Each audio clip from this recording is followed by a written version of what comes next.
জি, এখানে আমাদের বাড়ি বলি না। শাস্ত্র বলেছেন এই ব্যাস আসনে বসে কখনো কভু নিজের কোনো কথা বলা যাবে না। আপনাকে নাহি প্রকাশ করি যেন সভা কারো মাঝে। এখানে একমাত্র গৌরহরি করুণা করে পাঠিয়েছে শুধুমাত্র তার কথা বলবার জন্য, কারণ যাহার কথা শুনে সমস্ত জীবই মুক্তি পায় একমাত্র সেই ভগবানের অপ্রাকৃত কথাই আমাদের আস্বাদনের বিষয়। আমাদের একমাত্র আস্বাদনের বিষয়টাই হচ্ছে সেই ভগবানের অপ্রাকৃত লীলা কথা। আপনারা গতকাল লীলা শ্রবণ করেছিলেন, মধুময় বৃন্দাবন লীলা। ভগবান কৃষ্ণচন্দ্র জগতে এসেছেন, যিনি কোনোদিন আসেন না তারপরেও তিনি আসেন, এ সম্বন্ধে গতকাল আলোকপাত করেছি। আজকে সেই ভগবানের একটু, যদিও ভগবানের কোনো পরিবর্তন নেই, তথাপিও তিনি নিত্য নব কৈশোর নটবর। ভগবান সর্বদা যৌবন সম্পূর্ণ এবং নিত্য নবীন কিশোর। এই জন্য কথাটি আছে একটা, যে ভগবান নবীন কিশোর নবীন মদন। এই জন্য দেখবেন আপনাদের বুঝতে সুবিধা হবে, সকলের বার্ধক্য জীবনের কিন্তু ছবি পাওয়া যায়, যায় না মা? কিন্তু ভগবান শ্রীকৃষ্ণের এমন একটা ছবি আপনি দেখাতে পারবেন না যেটা ওনার বার্ধক্য জীবনের ছবি। কারণ ভগবান কখনো বৃদ্ধ হবেন না। চারি যুগে চারবার যিনি এসেছেন সাক্ষাৎ ভগবান ব্রজেন্দ্র নন্দন শ্রীহরি, এরা কেউ বৃদ্ধ প্রাপ্তি হয় নাই। এরা সম্পূর্ণ যৌবন নিত্য নবীন কিশোর হয়ে আসেন, আবার পূর্ণ দেহ নিয়েই তারা ফিরে যান।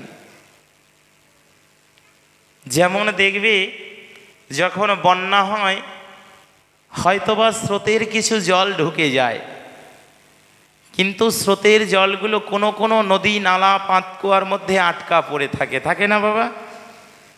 ওটা সব কিন্তু জোয়ারের সাথে যেতে পারে না। ভগবান বললেন এই বিশ্ব চরাচরে আমি মহাসমুদ্রের ঢেউয়ের মতো আসি, আমার কিছু অংশ কিছুতেই আমি রেখে আসি না, কিন্তু আমার যারা অন্তরঙ্গ ভক্ত, যারা আমাকে পাবার জন্য আমার শ্রীচরণকে ভরসা করে আর জগতে কোনো কিছু চায় না, তাদের হৃদয় মন্দিরে আমি সেই নিজে সাক্ষাৎ ভগবান হয়ে ওই হৃদয় মন্দিরে চিত্রপট রূপে বিরাজ করি অনন্তকাল। এই জন্য ভগবান তিনি ফিরে যান সাক্ষাৎ, কিন্তু ভক্তের হৃদয় মন্দিরে তার একটা অবয়ব রয়ে যায়। এই জন্য দেখুন সমস্ত মন্দিরের শ্রেষ্ঠ মন্দির হচ্ছে মন মন্দির। আর যাহার মন মন্দিরটা শুদ্ধ নয়, সেটা কখনোই ভজনের উপযুক্ত হইতে পারে না। এই জন্য শ্রীমদ্ ভাগবতম কি বলছি আমরা একটু শ্রবণ করে নেই।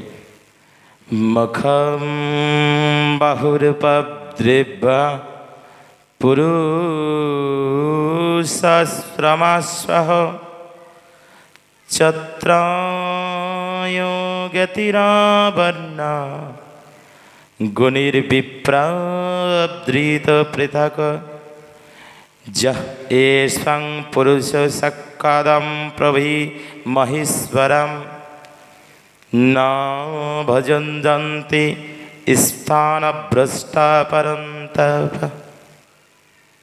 ভাগবত মহাপুরাণে ভগবানকে এত সুন্দর রূপে, এত অপ্রাকৃত মাধুর্য মণ্ডিত রূপে বলেছেন উনি বৃন্দাবনেই সর্বদা থাকেন।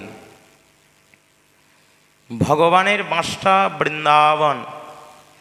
অনেকে বলতে পারি তাহলে উনি যদি বৃন্দাবনে থাকে এই ত্রিলোক কে পরিচালনা করবে? ভগবান যদি বৃন্দাবনেই থাকে উনি ত্রিলোককে কিভাবে পরিচালনা করে? ভগবান তার দৃষ্টি দ্বারাই সমস্ত ত্রিভুবনকে নিয়ন্ত্রণ করতে পারেন। এই জন্য ভগবান যদিও বৃন্দাবনচারী, বৃন্দাবন বিহারী, তথাপিও তিনি সমস্ত বিশ্ব জগৎকে পরিচালনা করবার জন্য আপন পার্ষদ, আপন পরিকর সকলকে সাঙ্গ পাঙ্গ নিয়ে একত্রিত হয়ে তিনি লীলা বিলাস করেন। তবে কি আমরা শ্রীমদ্ ভগবদ্ গীতায় শ্রবণ করেছি, চাতুর্বর্ণং মায়া শ্রেষ্ঠ গুণকর্ম বিভাগস, অর্থাৎ ভগবান 4টি বর্ণ সৃষ্টি করেছে গুণ এবং কর্ম অনুপাতে, তাই না বাবা? তাহলে ভগবান যে এই 4টি বর্ণ সৃষ্টি করলেন, এর মধ্যে যদি প্রকৃত শুদ্ধতার গুণের অভাব থাকে, তাহলে তিনি কিন্তু এই জন্মে তার নিজ বর্ণ থেকে বিচ্যুত হয়ে গিয়ে নিচু বর্ণেও গমন করতে পারে।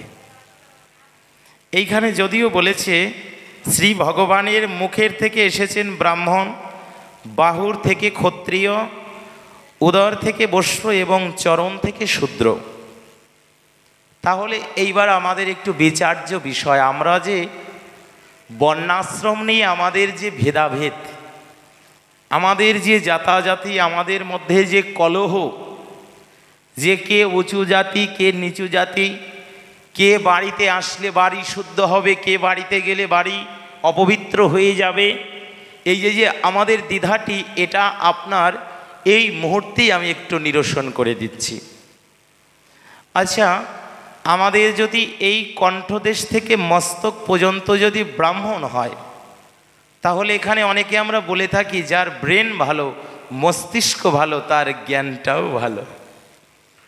তাহলে জ্ঞানের যিনি অধিকারী তিনি ব্রাহ্মণ। এবার আসুন এই কণ্ঠদেশ হইতে উদরভাগ পর্যন্ত, তাহাকে কি বলেছে? অর্থাৎ বাহুদেশ ক্ষত্রিয়, যিনি যুদ্ধ করে, অস্ত্রবিদ্যা পারদর্শী, ধনুর্বিদ্যায় পারদর্শী, ওটা ক্ষত্রিয়র মধ্যে ফেললেন। তাই আমরা যারা বাহুবল সঠিক আছে, যারা নিজের অস্ত্র শিক্ষা পারদর্শী হয়েছি এবং এই অস্ত্র শিক্ষায় শিক্ষিত হয়ে আমরা যখন আমাদের মধ্যে কোনো কলহ বেঁধে যায়, যখন অন্য ধর্ম থেকে আমাদের প্রতি নির্যাতন তৈরি হয়, তখন ধার্মিককে বলে দিয়েছে তখন তুমি নীরব থাকলে চলবে না, তখন তোমার বসে বসে জপমালায় জপ করলে চলবে না, তখন তোমাকেও অস্ত্র ধরতে হবে। এইটা বাহুর কথা, অর্থাৎ সেটা ক্ষত্রিয়। এইবারে আসুন উরুর, অর্থাৎ এই যে উদর থেকে উরুদেশ, এটাকে বলে দিয়েছেন যে বৈশ্য, অর্থাৎ যেটার মধ্যে আমরা হেঁটে চলে ব্যবসা বাণিজ্য যাহা কিছু করে আমরা খেয়ে থাকি। তাহলে একজন শূদ্র ছেলেও ব্যবসা করতে পারে না? তাহলে তার সেই বর্ণাশ্রমটা কিন্তু সাথে সাথেই পরিবর্তন। আর শূদ্রকে বলছে চরণ থেকে উদ্ভূত। এইবার আপনারাই বিচার করুন, ভগবানের মস্তক, ভগবানের হস্তদেশ, ভগবানের উদর দেশ এবং ভগবানের চরণ দেশ, এর মধ্যে কোনোটা কি আলাদা আছে? কোনোটাই আলাদা নয়। তথাপিও বলতে হয়, যাদেরকে শূদ্র বলে নিচু জাতি মনে করছো, তারা ভগবানের চরণ থেকে উৎপন্ন। আর তোমাকে আমাকে যে বর্ণে যে কুলেই হই না কেন, আমরা একটা জিনিসই চাই, হে গোবিন্দ, তোমার শ্রী চরণ কমলে আমাকে একটু ঠাঁই দিও। তাহলে কোনো বর্ণভেদ নিয়ে কোনো ভেদাভেদ করতে নেই। যাহারা বর্ণভেদ নিয়ে এখনও ভেদাভেদ করে, এরা খুব অজ্ঞ, শাস্ত্র দর্শনকারী কোনো ব্যক্তি নয়। এই জন্য প্রতিটা মানব গুণের দ্বারা পরিচালিত হয়। আর এই গুণটা যাদের মধ্যে প্রকট রূপে আছে, তারাই একমাত্র ভজনের জন্য শুদ্ধ রাগানুগা ভক্তি লাভ করেছে। এইবারে আসুন আমাদের সেই সমস্ত ভেদাভেদ যেখানে গিয়ে ভুলে যাই, সমস্ত ভেদাভেদ যেখানে গেলে নিঃশেষ হয়ে যায়, ওটাই হচ্ছে মধুময় বৃন্দাবন। সেটা হতে পারে ভারতের উত্তরখণ্ড বা হতে পারে এই সাধু গুরু বৈষ্ণবের দ্বারা রচিত নিত্য নব বৃন্দাবন। বৃন্দাবন দুই প্রকার, একটা ভগবান ব্রজেন্দ্র নন্দন যেখানে লীলা করেছিল ওটা একটা বৃন্দাবন, আর একটা বৃন্দাবন আমরা সাধুগুরু বৈষ্ণবজন যেখানে একত্রিত হয় ওইটা হয় নিত্য নব বৃন্দাবন। আর আমরা যে শ্রীধাম নবদ্বীপ কল্পনা করি ওটা হচ্ছে গুপ্ত বৃন্দাবন। তাহলে আমরা প্রত্যেকটা মনুষ্যজীব কিন্তু এখন বৃন্দাবনে বসে আছি, আর বৃন্দাবনটাই হচ্ছে ভজনের জায়গা, ভজনের শ্রেষ্ঠতম স্থান। শ্রেষ্ঠ স্থান কেন? কারণ ওখানে গেলে মন এই বিষয় চিন্তা থেকে একটু করুণাময়ী রাধা ঠাকুরানীর শ্রীচরণ কমলে নিবিষ্ট হয়। যেমন কৃষ্ণ নাম শুনিতে শুনিতে হয় প্রেমের অঙ্কুর, কৃষ্ণ নাম শুনলে পরে হৃদয়ে প্রেমের অঙ্কুর গজাবে। এইবারে ওই বীজটা যখন গজাবে ওখান থেকে একটা বৃক্ষ তৈরি হবে, আর ওই বৃক্ষটায় থাকবে 9টা শাখা, যেটাকে ভাগবতম বলেছে নববিধা ভক্তি। আর এই 9টা শাখার মধ্য দিয়ে 2 প্রকার ফল ধরবে, একটা বৈদি ভক্তির ফল আর একটা রাগাত্মিকা ভক্তির ফল। বৈদি ভক্তির ফলটা কি? গোবিন্দকে এইভাবে পুজো দিতে হয়, এটা আমরা সকলে জানতে চাই, তাই না? ভগবানকে কিভাবে সেবা দেব, কখন দিতে হবে, কটা থেকে কটার মধ্যে দিতে হবে, এইটা বৈদি ভক্তি, মানে বিচার আছে। আরেকটা আছে রাগাত্মিকা ভক্তি, আমার যখন সময় হয়েছে আমার তখনই ভগবানকে ডাকতে পারি, এর মধ্যে কোনো সময় নেই। আমার যদি রাত্রি মধ্যরাত্রে ভগবানের কথা স্মরণে এসেছে, আপনি তখনও ভগবানকে স্মরণ করতে পারেন, তখনও ডাকতে পারেন, কারণ একটাই সিদ্ধান্ত, এই রাত্রিটা আপনার জন্য পোহালে পরে তারপরে সকাল, আর যদি রাত্রিটা না পোহায় তাহলেই আপনার জন্য পরকাল। শ্রী রাধে, পড়ে যেন না যায়। দেখে নিন, যদি মনুষ্য জীবের রাত্রিটা নিশিটা যাপন হয়ে যায় তাহলে নতুন সকাল আসে, আর যখন এই নিশিটাই তার শেষ নিশি হয় তখন ওইটার সকাল হয় না, ওটা পরকাল হয়ে যায়। এই জন্যই বলেছে, হে বিশ্ব মানব, এমন কথা শোনো, এমন কিছু দিয়ে জীবন গড়ো যেটা তোমার মৃত্যুতেও থাকবে, জীবনেও থাকবে। আর একটা কথা কি জানো? বলেছে তুমি 10 ভরি স্বর্ণের অলংকার পরবে, ওটা মৃত্যু পর্যন্তই, তারপরে সবাই খুলে রেখে দেবে, তাই না মা? যত টাকা পয়সার জিনিস পরো ওটা খুলে রেখে দেবে। এই জন্য বলেছে ভাগবত, ওহে মনুষ্য জীব, কোনোদিন এমন কাউকে সঙ্গী করো না, এমন কোনো দ্রব্যের প্রতি আসক্তি হইও না যেটা তোমার মৃত্যুবরণ করা মাত্রই তোমার সঙ্গ ছেড়ে দেবে।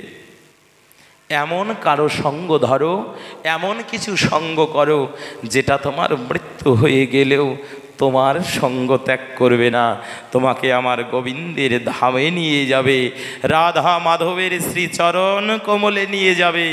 এমন কাউকেই সঙ্গ ধরো, তবেই জীবন সফল।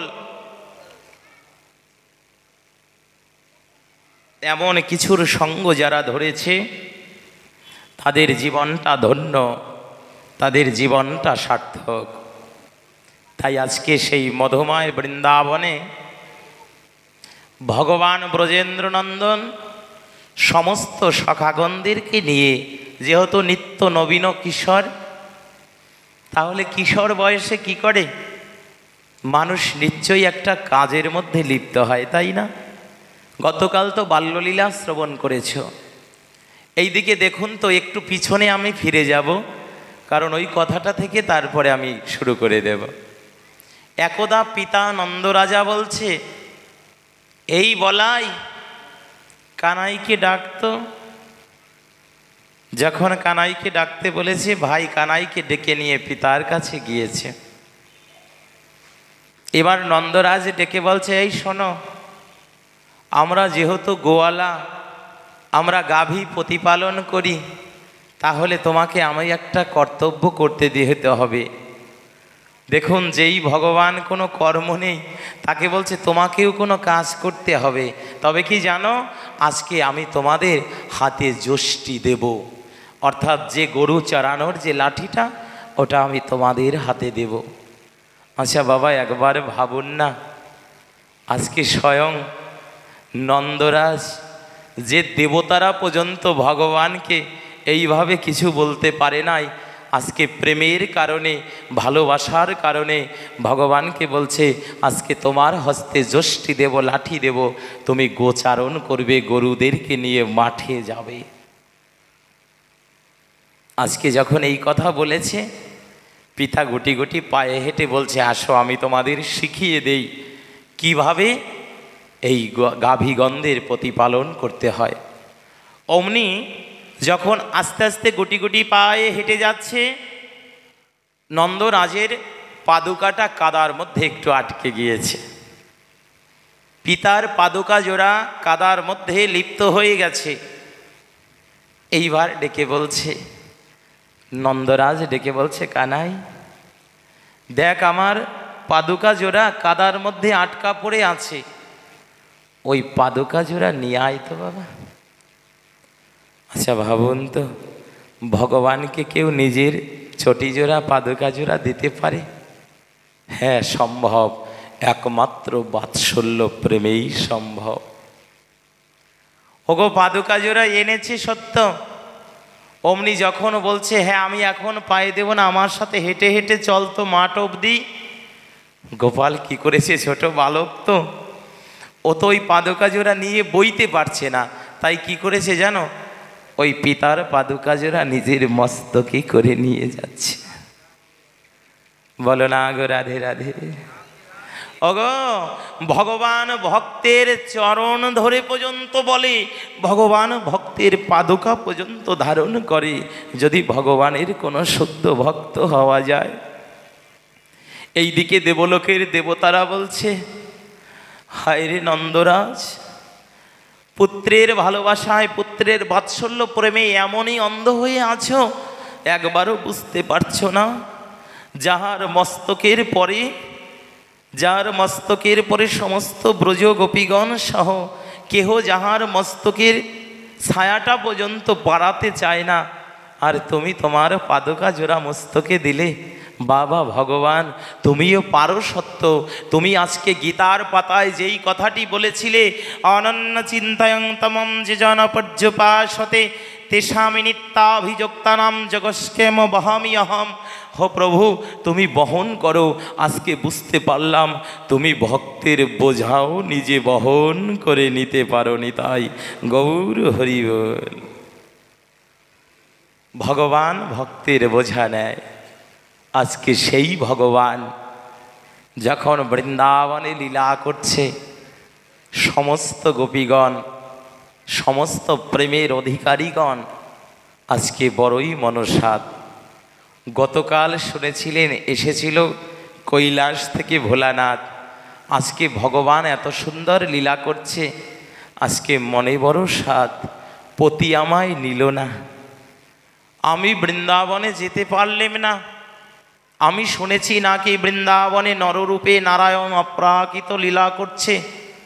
আজকে দুর্গা দেবী ওই স্বর্গলোক থেকে তাকিয়ে দেখছে ভগবান কত সুন্দর আপন ভক্তদেরকে নিয়ে মধুমাখা সঙ্গ কৃষ্ণ প্রেমে প্রত্যেকেই হাবুডুবু খাচ্ছে।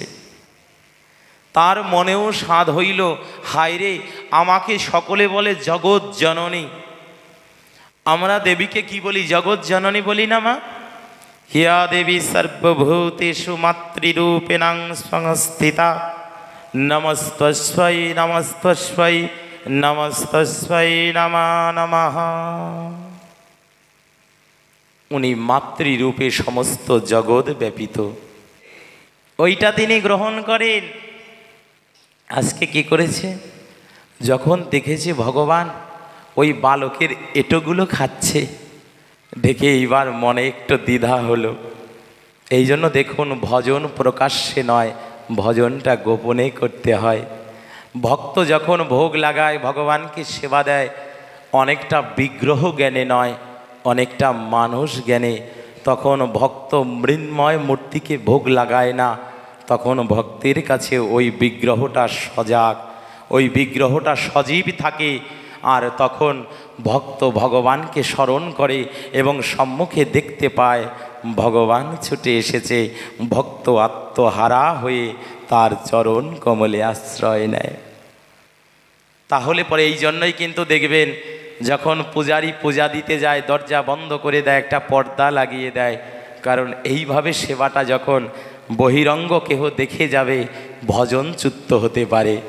এই জন্য কাউকে দেখতে দেয় না, একটু আড়ালে। প্রকৃত অর্থে ভজনটা আসলেই গোপন।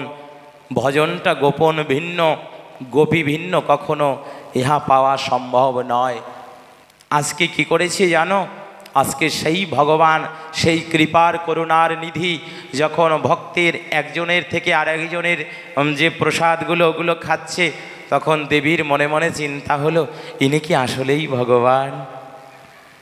ইনি কি আসলেই ভগবান, যাকে ভক্তরা এত নিয়ম বিধি মার্গ মনে এত মন্ত্র বলে ভোগ নিবেদন করে, আর আজকে তিনি নিজে ইচ্ছা করে একজনের এটো অন্ন তিনি খেয়ে নিচ্ছে। আসলে ইনিই কি ভগবান? এই যেই আমাদের সর্বনাশ। এটা যখন চিন্তা করেছে, তখন অহংকার জন্ম নিয়েছে। অহংকার এসে গেল, আসলে ইনিই কি ভগবান? আমাদেরও যখন এরকম দ্বিধাদ্বন্দ্ব আসবে, আমাদের ভজন নষ্ট হয়ে যাবে। আর যার ভজন নষ্ট হয়ে যায়, তার জীবনে আর কিছুই থাকে না। জানো গো, যখন বলে দিয়েছে এই কি ভগবান, মনে সন্দেহ হয়েছে, অহংকার জন্ম নিয়েছে। এইবার গোবিন্দের কাছে গিয়ে, ছোট বালক রবি কৃষ্ণের কাছে গিয়ে বলছে, এই যে শোনো, এই শোনো, তুমি সারাটা জীবন তো মা যশোদা সামান্য 2 কর দিয়ে তোমাকে ননি খাইয়েছে, ওতে কি ক্ষুধা যায়? সামান্য 2 হাতে করে কতটুকু ননি দিয়েছে, ওই সামান্য ননি দ্বারা কি তোমার উদর পূর্ণ হয়? দেখো, আমি এসেছি, আমি তোমার জন্য 10 করে ননির ভাণ্ড নিয়ে এসেছি, তোমাকে পরিতৃপ্ত করে উদর পূর্তি করে সেবা করাবো। একবার আমার কোলে এসে উপবেশন করো। ভগবান বুঝিয়ে নিয়েছে, আরে আমি তো অহংকারীর দিকেও তাকাই না। যিনি বলে যে আমি সেবা দেই, আমি ভগবানকে এতবার ভোগ লাগাই, এগুলো প্রকাশ্যে কেউ বলবেন না। এগুলো বলতে গেলে আপনার ভজন ক্ষুণ্ণ হয়ে যাবে। আপনি কি করেন, কতটুকু ভজন করেন, এটা একমাত্র গোবিন্দ, তিনিই সব থেকে ভালো জানে। আজকে যখন বলে দিয়েছে আমি 10 করে তোমাকে ননি সেবা করাবো, মা যশোদা তোমাকে কতটুকু সেবা করায় একবার ভাবুন তো। আপনারা একটু ভেবে নিন, আমরা একটু লীলাছলে জেনে নেব। অর্জুন কবার বিশ্বরূপ দেখেছিল জানা আছে? ভগবানের বিশ্বরূপ অর্জুন কয়বার দেখেছিল? একবার। বুঝেছ? ভগবানের যে বিশ্ব ব্রহ্মাণ্ড ব্যাপিত যে রূপটা আছে, ওটা অর্জুন দেখেছিল একবার। আর বৃন্দাবনে সেই গোয়ালিনী মা যশোদা কবার দেখেছিল? 2 বার দেখেছিল। স্বয়ং ভগবানের সেই বিশ্বরূপটা 2 বার দেখেছিল। যখন অর্জুন দেখেছিল, ভয়ে ভ্রুকম্পিত হয়ে গিয়েছিল। আর মা যশোদাও যখন বিশ্বরূপ দেখেছিল, এই গোপাল মাটি কেন খাচ্ছিস রে? এইদিকে যখন পার্শ্বদরা ডেকে বলেছে তোমার গোপাল মাটি খাচ্ছে, অমনি গিয়ে মা যখন মুখটাকে চেপে ধরে মুখ গহ্বরের দিকে তাকিয়েছে, মা পাগল হয়ে গিয়েছে। আরে কে মাটি খাচ্ছে গো? ওই মুখ গহ্বরের মধ্যে অনন্ত কোটি বিশ্ব ব্রহ্মাণ্ড দেখিতে পেলেন। মা যখন গোপালের মুখ গহ্বরে বিশ্ব ব্রহ্মাণ্ড দেখছে, জানো মাও পাগল হয়ে গেছিল, মায়েরও ভয় এসেছিল। 2টো জায়গায় মিল আছে। অর্জুনেরও ভয় এসেছে, মায়েরও ভয় হয়েছে। অর্জুনের ভয় হয়েছে তোমার বিশ্বজোড়া রূপ, আমি অতি নগণ্য।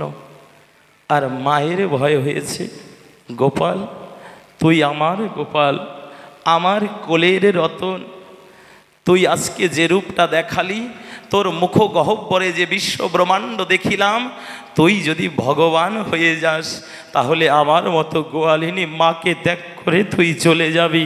তুই যদি ভগবানই হস তুই আমাকে ত্যাগ করে যাবি। এই জন্য মাও কেঁদেছিল সেদিন। তুই আমাকে ছেড়ে যাস না গোপাল। গোপাল রে, আমি সারাটা জীবন তোকে আমার পুত্র রূপেই দেখতে চাই, তোকে ভগবান রূপে দেখতে চাই না। এই বৃন্দাবনে সবাই বলে তোমার গোপাল স্বাভাবিক গোপাল না, জানো না মা, তুমি তো ছেড়ে দাও তোমার গোপালকে। তোমার গোপাল যখন গোচারণে যায়, আরে আমরা তো চিনি না, সবাইকে জানি না, তখন স্বর্গ থেকে কারা যেন নেমে এসে তোমার গোপালের চরণ দুখানা সেবা করে। তাহলে ভাবুন তো, সেই গোপাল কি কোনো স্বাভাবিক? এই জন্য মায়েরও কান্না এসেছিল, ভৃত হয়েছিল, আর অর্জুনও ভৃত হয়েছিল। এই হচ্ছে বিশ্বরূপ দেখা। কিন্তু জানো, মা দুবার দেখেছে। মা দেখেছে কি জানো? এই অর্জুন দেখেছিল কৃষ্ণের মধ্যে বিশ্বরূপ, তাই না? অর্জুন দেখেছে ভগবান কৃষ্ণের মধ্যে বিশ্বরূপ, আর মা দেখেছিল বিশ্বরূপের মধ্যে বিশ্বরূপ। যেই ভগবানকে নিজের করে পেয়েছে তার মুখ গহ্বরে অনন্ত কোটি ব্রহ্মাণ্ড। এই জন্য দেখুন আজকে স্বয়ং দেবী দুর্গা ভাবছে, যার মুখ গহ্বরে অনন্ত কোটি ব্রহ্মাণ্ড থাকে তার ওই উদরটা কত বড় হতে পারে। আর সামান্য ননি খেয়ে তোমার মা যশোদা যে সকালে পাঠিয়েছে, ওই সামান্য ননিতে তোমার উদর কখনো পূর্ণ হতে পারে না। তুমি আসো, আমাকে মা বলে আমার কোলে বসো, আমার মনে আছে স্বাদ, তোমাইকে মনোতৃপ্ত সহকারে সেবা দেব। ভগবান ডেকে বুঝে নিলেন, দেবী শুনে নাও, এটা মাধুর্যের জায়গা। এখানে একমাত্র ভক্তি দিয়েই ভগবান প্রাপ্তি হয়। এখানে কেউ অহংকারী রূপে সেবা দিলে ওই সেবা ভগবান গ্রহণ করে না। যখন বলেছে মায়ের সাথে তুলনা দিয়েছে, মা তোমাকে কতটুকু সেবা দিয়েছে, ওই সেবায় কি তোমার মনোভরে উদর পূর্ণ হয়? অমনি ভগবান বলে দিয়েছে, তোমার এই ননি তো আমি কোনোদিন খাবই না, অথচ তুমি আমার কৃপা থেকেও বঞ্চিত, যাও চলে যাও, যেখান থেকে এসেছে ওখানে চলে যাও। যখন বালকরূপী ভগবান এই কথাটি বলে দিয়েছে, তখন দেবী দুর্গা মনে মনে চিন্তা করছে, আমি কি বড় ভুল করে ফেললাম, আমি কি বড় ভুল করে ফেললাম। আজকে যদি দুটো করজোড়ে গিয়ে তার চরণটাকে জড়িয়ে ধরতাম, হয়তোবা জীবনে কিছু পেতাম। কিন্তু আজকে কি করলাম, আমি সেবার নামে মায়ের সেবার সাথে তুলনা দিয়েছি। এ জগতে তাই কি হয়? মায়ের সেবার সাথে কারো তুলনা চলে না, কারো তুলনা চলে না। আজকে ভালো করে চিন্তা করে দেখুন, যখন বলেছে আমি তোমাকে কখনো কৃপা করব না, চলে যাও, আমার কাছ থেকে ছুটে চলে যাও, এই বৃন্দাবনে আর আসবে না। এইবার দেবী আজকে নিজের ভুল বুঝতে পেরেছে। নিজের ভুলটা বুঝতে পেরে দুটো নয়ন জলে টপ টপ করে জল পড়ছে। আজকে দেবী কি করেছে জানো? যে দেবী সেই উগ্র আসনের পরে বসে থাকে, আজকে সেই বৃন্দাবনে যমুনা পুলিনের বালুকার মধ্যে বসে গিয়েছে। বসে গিয়ে এবার স্তব করছে, স্তুতি করছে গোবিন্দের কাছে। দুটো করজোড় নিয়ে স্বয়ং দেবী ভগবানের কাছে স্তব করছে, প্রভু দেব দুর্লভং মনুষ্য জন্ম মনুষ্য দুর্লভং কৃষ্ণ প্রেম কৃষ্ণ প্রেমং ইয়ে বিলীলা অপ্রাকৃত মদন মোহনম। দেবী পর্যন্ত প্রার্থনা করছে, ও গোবিন্দ প্রভু, আমি বড়ই ভুল করেছি, আমি মায়ের সাথে তোমার তুলনা দিয়ে ফেলেছি, আমার অপরাধ মার্জন করো, আমার অপরাধ ক্ষমা করো। তুমি তো ক্ষমার সাগর, তুমি তো দয়ার সাগর, তুমি তো করুণার নিধি, তুমি কৃপা করে আমার সমগ্র অপরাধটুকে ক্ষমা করো। আমি বড় ভুল করেছি, তবে প্রভু আমি তোমার চরণে বারবার বলেছি, আমায় দেবী না করে যদি একজন মানবী করে পাঠাতে, বা বৃন্দাবনের কোনো গোকুলে গোচারণ কুলেও যদি কোনো জন্ম দিতে, হয়তোবা আমি তোমার একবার হলেও সেবায় লাগতাম। ব্রজগোপী করেও যদি জন্ম দিতে, অন্তত পক্ষে একবার হলেও তোমার চরণ সেবায় লাগতাম। কি বলবো জানেন, এখনো পর্যন্ত বৃন্দাবনে একটা রীতি আছে, যারা প্রকৃত অর্থে ব্রজবাসী ওরা এখনো পর্যন্ত ওই ঘরের সম্মুখে শিকার মধ্যে কখনো রুটি, কখনো ফল, বিভিন্ন খাদ্যদ্রব্যগুলো রেখে দেয়। ওরা এখনো পর্যন্ত বিশ্বাস করে ভগবান ওই ঘরের মধ্যে ঢুকে চুরি করে তারপরে খেয়ে চলে গিয়েছিল। ওই রীতিটা এখনো পর্যন্ত আছে। তাই কি করে জানো, ব্রজবাসীগণ গোবিন্দের কাছে ডেকে বলে, গোবিন্দ, আগের যে ব্রজবাসীগণ ছিল, যখন তুমি লীলা প্রকট ছিলে তখন তো তাদের শুদ্ধ ভক্তি ছিল, তুমি তখন তাদের গৃহে গিয়ে তুমি নিজ গুণে সেবা করে নিয়েছিলে, কিন্তু আমরা তো তোমার ভজন জানি না, সাধন জানি না, এই জন্য তোমাকে আর চুরি করতে হবে না, তোমাকে নিজে চোর সাজতে হবে না। এইবার তারা নিজেরাই ভগবানের সেবা দিবে বিধায় খাদ্যদ্রব্যগুলো সম্মুখে রেখে রাখে। অনেক সাধু মহাপুরুষ গেলে তাদেরকে বের করে দেয়। এই যে হচ্ছে ব্রজের ভজন, আপনি দিতে থাকেন, দিতে দিতে যেদিন গ্রহণ করবে সেদিন আপনার দেওয়াটা সার্থক হয়ে যাবে, সেদিন আপনার দেওয়া সার্থক হবে, সেদিন আপনার ভজন পূর্ণ হবে। আজকে সেই প্রসঙ্গটাই বলছে, আমার দ্বারা তো তোমার কিছুই হলো না, তবে দেবী তো জানো, দেবী আজকে মনসাদ পূরণ না করেও যাবে না। বড় আশা নিয়ে বুক বেঁধে এসেছে বৃন্দাবনে। আজকে স্বয়ং দেবী তার চরণের ধুলাকণা মাখছে। ভাবুন তো, ভগবান কৃষ্ণচন্দ্র গুটি গুটি পায়ে যে বালুর মধ্যে পদকার যে ছাপগুলো রয়ে গেছে না, স্বয়ং দেবী ওই ছাপ থেকে ধুলা হৃদয়ে মাখছে। কারণ জানেন, যে যত ধুলা মাখতে পারে তার ততই কৃপা হয়। বলো না গো রাধে রাধে। যে যত ধুলা মাখতে পারে তার ততটাই কৃপা হয়, তার ততই যন্ত্রণা চলে যায়, তার তত ত্রিতাব জ্বালা চলে যায়, তার ততটাই ত্রিতাব জ্বালা দগ্ধীভূত চিত্তটা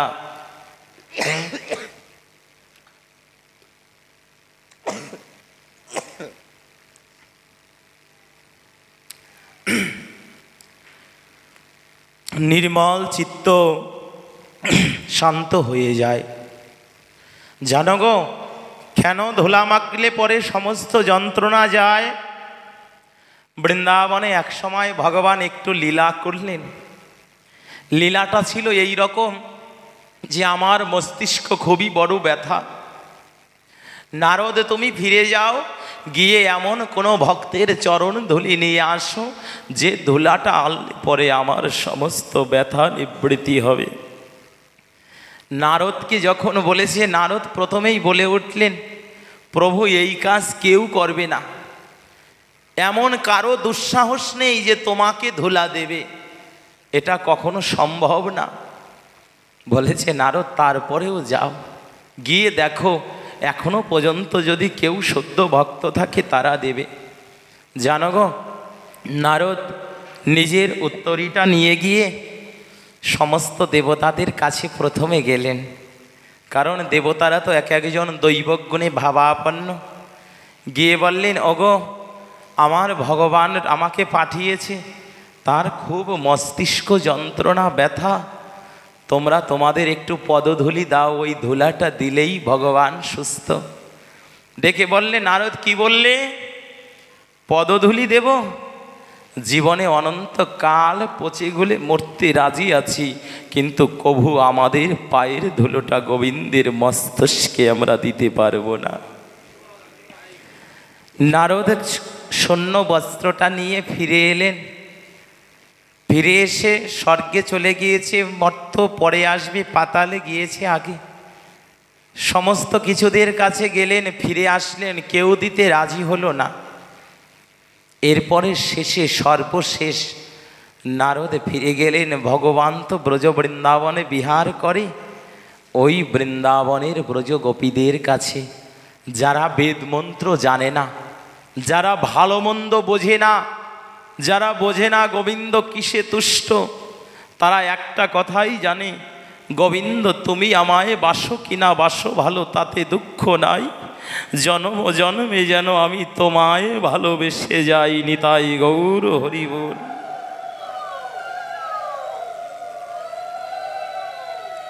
আমি যেন তোমায় ভালোবাসতে পারি।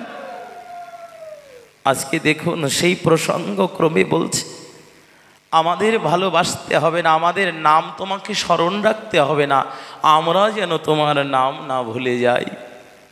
আজকে যখন ব্রজ গোয়ালিনীগণের কাছে গিয়েছে না, জানো গো, আজকে যখন এই কথাটি বলেছে, এই শোনো, গোবিন্দ মাথার যন্ত্রণায় বড়ই ছটপট করছে, মাথার যন্ত্রণায় বড়ই ছটপট করছে।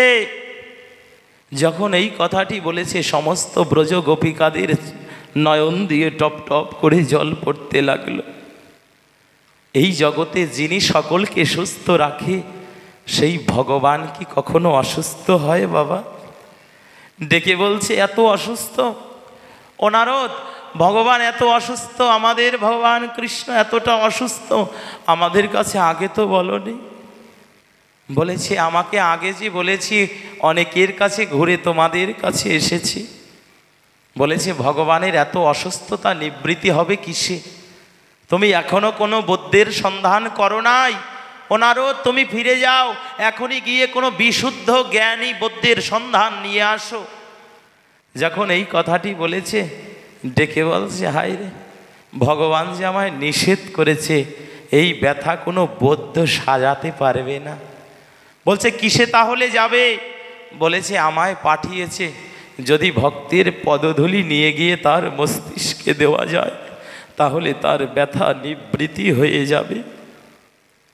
ব্রজগোপীরা বলছে ডেকে, ওহে নারদ, ও নারদ, এখনো পর্যন্ত দাঁড়িয়ে আছো, এখনো পর্যন্ত তুমি দাঁড়িয়ে আছো এই কথাটি বলে? তোমার কি দ্রব্য এনেছো বলো, বলো কিছু এনেছো? তুমি কি কিছু নিয়ে এসেছো? এখনই ধুলা দিয়ে দেব, নিয়ে যাও। নারদ ডেকে বলছে না, আমি তো কিছু আনিনি, আমি তো কিছু আনিনি গো, কি দিয়ে নেব? দেখুন ব্রজগোপীরা সেদিন ডেকে বলেছিল, নারদ তোমার গায়ে যে নামাবলীটা আছে, ওই নামাবলীটা পেতে দাও, নামাবলীটা পেতে দাও, আমরা আমাদের পায়ের ধুলো দিয়ে দিচ্ছি। নারদ বলল সর্বনাশ, ব্রজগোপীরা তোমাদের গোবিন্দ এত ভালোবাসে, তোমরা জানো না নামের পরে কোনোদিন ধুলা দিতে নাই। আমার গায়ের নামাবলী, এরপরে তোমরা তোমাদের পায়ের ধুলো দিবে, নামের পরে যদি ধুলা দাও তাহলে অনন্তকাল তোমাদের নরকে বাস হবে। ব্রজগোপীরা সেদিন ডেকে বলেছিল, ওহে নারদ, যদি অনন্তকাল নরকের কীট হয়েও থাকি, অনন্তকাল যদি নরকে পচে গলে যদি মৃত্যুও হয়, পৃথিবীতে যতদিন পর্যন্ত চন্দ্র সূর্য আছে ততদিন পর্যন্ত যদি আমাকে নরকে পচে গলে মরতে হয়, তাও ভগবানের ওই হাসি বদনখানা যেন নরকে বসে দেখি, তাও আমরা গোবিন্দের দুঃখটা দেখতে পারবো না। ভগবানের দুঃখটা দেখতে পারবো না। এরূপ না হলে পরে কোনোদিন ভজন হয় না, এরূপ না হলে কোনোদিন কৃষ্ণ কৃপা হয় না। স্বর্গে যাওয়ার জন্য আমরা ব্যস্ত সবাই। ওগো জানো, মৃত্যুর পরে কে স্বর্গে যাবে কে নরকে যাবে এ চিন্তা করো না। যতদিন পর্যন্ত জীবিত আছো একটা কিছু চেয়ে নাও, সেটা হচ্ছে গোবিন্দ তোমার চরণ থেকে আমাকে দূরে ঠেলে ফেলে দিও না। সকলে কিছু ফেলে দিলে সকলে আবার মেনে নেবে, কিন্তু গোবিন্দ তুমি যদি ফেলে দাও, এ জগতে যাবার মতো আর কোনো জায়গা আমাদের নেই। ব্রজ গোপীরা সেদিন নয়ন জলে নিজেদের যার যার পায়ের ধুলোগুলো একত্রিত করে নারদের ওই উত্তরীটা অর্থাৎ নামাবলীটার পরে দিয়েছিল, আর দিয়ে বলে দিয়েছিল, নারদ পথে আর কোনো দেরি করবে না, এই ধুলাগুলো এখনই নিয়ে তাড়াতাড়ি গিয়ে গোবিন্দের মস্তিষ্কে দিয়ে দাও। এটার নাম গোপী প্রেম, এটার নাম গোপী ভজন, এটার নাম রাগাত্মিকা সাধন। এমন না হলে কোনোদিন গোবিন্দ কৃপা হয় না। আজকে যখন বলে দিয়েছে তাড়াতাড়ি নিয়ে যাও, নারদ ওই পটলিটা বেঁধেছে, বেঁধে যখন নিয়ে যাবে অমনি আবার পিছনের দিকে তাকিয়েছে, পিছনের দিকে তাকিয়ে ডেকে বলছে, ব্রজগোপী তোমরা একবারও ভাবলে না, তোমরা একবারও ভাবলে না যে এই ধুলিটা পাওয়া মাত্র গোবিন্দ সুস্থ হবে, কিন্তু তোমাদের নিজেদের পায়ের ধুলি গোবিন্দকে দিয়েছ, এর জন্য তোমরা যে জন্ম জন্মান্তরের অপরাধী হয়ে থাকবে, জন্ম জন্মান্তরের অপরাধী থাকবে, তোমাদের এই অপরাধ কোনোদিন খণ্ডন হবে না। তোমরা এটা একবারও চিন্তা করলে না? জানেন সেদিন ব্রজগোপী ব্রজগোপাঙ্গনাগণ কি বলেছিল? ডেকে বলেছিল, প্রভু হে নারদ, এটাও তুমি শুনতে চাও? এটাও আমাদের মুখ দিয়ে শুনবে? ও নারদ, তাই যদি হয় তাহলে শুনে নাও। এই বৃন্দাবনে সমস্ত জগতে একটা সূর্য ওঠে, সমস্ত জগতে একটা সূর্য ওঠে, আর ওই সূর্যটা উঠলে পরে সব অন্ধকার চলে যায়, তাই না মা? একটা সূর্য উঠলে সমস্ত অন্ধকার যায়। ব্রজগোপীরা সেদিন ডেকে বলেছিল, ওই নারদ, এই বৃন্দাবনে ওই সূর্য আলোকিত করে না, এই বৃন্দাবনে কৃষ্ণ প্রেম সূর্য সম। যদি গোবিন্দই যদি জীবনে না বেঁচে থাকে, গোবিন্দই যদি ব্যথাগ্রস্ত হয়, তাহলে আমাদের এমনিতেই যে অন্ধকার নরকে আমাদের পচে মরতে হবে। ও নারদ, আমাদের পদধূলি দেওয়াতে আমরা যদি অপরাধী হয়ে যাই, আমরা যদি অনন্তকাল অপরাধের বোঝাটা বইয়ে নিয়ে বেড়াতে হয়, আমরা তাতেও রাজি আছি, তুমি গিয়ে দিয়ে দাও তাড়াতাড়ি। নারদ শোনা মাত্রই ওই পদধূলিগুলোকে একত্রিত করে দিয়ে সেদিন গোবিন্দের মস্তকের পরে যখন ব্রজগোপীদের পদধূলিটা স্পর্শ করিয়েছিল, আসলে তো ভগবানের মাথা যন্ত্রণা হয় না, ভগবান বুঝে নিলেন আমাকে কারা কেমন ভালোবাসে। সবাই চেয়েছিল, দেবতারা চেয়েছিল, না আমাদের পায়ের ধুলো দিলে, আমাদের যদি পায়ের ধুলো গোবিন্দকে দেই আমরা নরকে যাব। এখনো পর্যন্ত যাদের নরকের চিন্তা আছে তারা তো কখনো কৃষ্ণ ভজন চিন্তা করে না। জানো, কৃষ্ণ ভক্ত কোনোদিন নরকের যন্ত্রণাকে যন্ত্রণা মনে করে না। কৃষ্ণ ভক্ত একটাই চিন্তা করে, কৃষ্ণ ভক্তের একটাই বাসনা, একটাই চিন্তা, আমি নরকে না, আমি যদি এই মর্তলোকেও থাকি, ওই মর্তলোকে থেকে আমি যদি করুণাময়ী রাধা ঠাকুরানীর চরণ থেকে দূরে থাকি, আমি যদি গোবিন্দ চরণ থেকে দূরে থাকি, তাহলে এইটাই আমার জন্য নরক যন্ত্রণা। জানো সেই দিন কি করেছিল? চরণ ধোলাটা যখন পদে দিয়েছি গো, অমনি নারদের কাছে বলেছে, নারদ কার এমন দুঃসাহস, কার এমন দুঃসাহস আছে যে আমার মস্তিষ্কের উপরে ধুলা দিতে চায়? তখন নারদ ডেকে বলেছিল, জানো গো, আমি দেবলোকে গিয়েছিলাম, দেবতারা দেয়নি। সমস্ত দেবতাদের কাছে ভিক্ষা চেয়েছিলাম, সেদিন দেবতারা দেয়নি। আমি পাতালে গিয়েছিলাম, কেউ দেয়নি। বলেছে, তাহলে দিয়েছে কারা? আমাকে একবার খুলে বলো, এত বড় ধৃষ্টতা কার আছে যে আমাকে ধুলো দিতে পারে? সেদিন নারদ ডেকে বলেছিল, জানো না, আমি বৃন্দাবনে গিয়েছিলাম, গিয়ে দেখি এক দল গোয়ালিনী কন্যা, যারা কৃষ্ণ কৃষ্ণ বলছে আর নয়ন জলে ভাসছে। ওদের কাছে যখন বলেছিলাম ওদের মাঝে ছিল একজন পরমা সুন্দরী নারী। তিনি প্রথমে ডেকে বলেছিল, নিয়ে যাও গো, তাড়াতাড়ি নিয়ে যাও নারদ, এই ধুলো দেব বিধায় আমরা এখনো দাঁড়িয়ে আছি, তাড়াতাড়ি নিয়ে যাও, গোবিন্দ যেন আর কোনো কষ্ট না পায়। ডেকে বলেছিল, সেদিন ব্রজ গোপীরা তোমায় ধুলা দিয়েছে। এইবার নারদকে বলেছিল, নারদ বুঝতে পেরেছ, বুঝতে পেরেছ গোপী প্রেম কাকে বলে, গোপী ভজন কাকে বলে? যারা নরকের যন্ত্রণাকেও তুচ্ছ মনে করে, একমাত্র কৃষ্ণ সুখেই তাদের প্রকৃত সুখ, এইটাই তাদের জীবনের সার।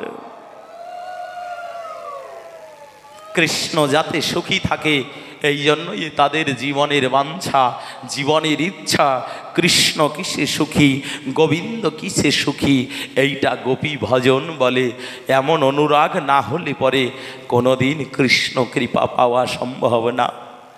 যখন এই কথাটুকু বলেছে, এইটা মনে আছে, তখন স্বয়ং দেবী দুর্গা এই লীলাটা স্মরণ করে সেদিন কি করেছিল জানো?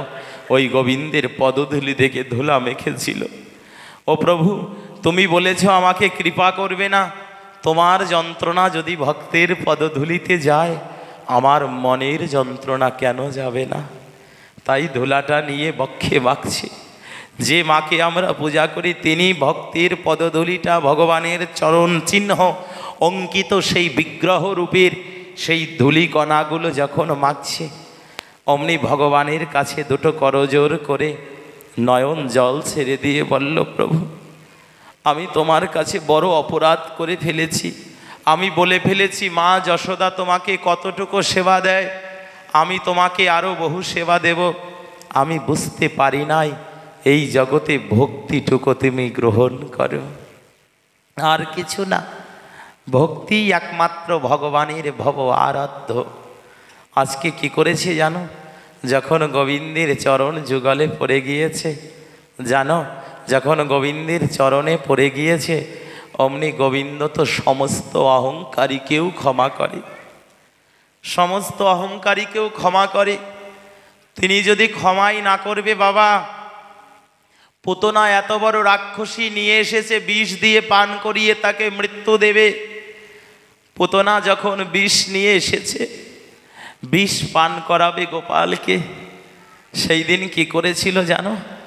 গোপালের মুখে যখন সেই বিষ মিশ্রিত স্তনটা দিয়েছিল, ভগবান এমনভাবে তাহাকে চুম্বন করে টান দিয়েছে, পুতনার জীবনটা পর্যন্ত বের হয়ে গিয়েছিল সেদিন। আর কি হয়েছিল জানো? ওই পুতনার দেহটা যে জায়গার পরে পড়ে গিয়েছিল, ওটা বিশাল একটা পাহাড় সমতুল্য জায়গা। তখন সমস্ত বৃক্ষ রাজি গুল্মলতা ধূলিসাৎ হয়েছিল। আর একটা কথা কি জানো? ব্রজবাসীরা দেখলো এত বড় একটা দেহধারী পিচাসীকে যদি এইভাবে ফেলে রাখি, ওর শরীর থেকে দুর্গন্ধ আসবে, পচা গলিত দেহ, ও তো আমাদের ভগবানকে গোপালকে মারতে এসেছিল। তা কৃষ্ণ বিদ্বেষী, আর কৃষ্ণ বিদ্বেষীর এই বিপুল সুঘ্রান্ত কোনোদিন আসবে না, দুর্গন্ধ আসবে। এই জন্য কী করেছিল জানো? ব্রজবাসীগণ অরণ্য থেকে বহু কাঠ সঞ্চয় করে এইবার কাঠ দিয়ে পাহাড়ের মতো তৈরি করে অগ্নি সংযোগ করে দিয়েছিল, পুতনার দেহটাকে পুড়িয়ে দেবে। কি বলবো আপনাদের কাছে, সেদিন বৃন্দাবনে যখন পুতনার দেহটায় আগুন দেওয়া হয়েছিল, পুতনার দেহ থেকে সেদিন চন্দনের গন্ধ বেরিয়েছিল, চন্দনের সুঘ্রাণ বেরিয়েছে। কেন জানো? যদিও ভগবান সেবার জন্য আসে নাই, ভগবানকে সেবা দিবে এই চিন্তা করে আসে নাই, ভগবানকে মারবে এই চিন্তা করে, কিন্তু তথাপিও যেহেতু একবার বৃন্দাবনে এসেছে, যেহেতু একবার করুণাময়ী রাধা ঠাকুরানীর চরণের কাছে এসেছে, এটা বৃন্দাবনে আসবার বড় গুণ। আরেকটা গুণ রয়েছিল, যে স্তনটা, যে দেহটা একবার গোবিন্দ স্পর্শ করে, ওই দেহটাই নিত্য নব বৃন্দাবন হয়ে যায়, ওই দেহটাই বৃন্দাবন হয়ে যায়। এই জন্য ভগবান স্পর্শ করেছে বিধায় যখন জ্বালিয়ে দিয়েছিল, ওর মধ্যে থেকে চন্দনের গন্ধ বেরিয়েছিল। চন্দনের গন্ধে বৃন্দাবন ময়ময় হয়ে গিয়েছে।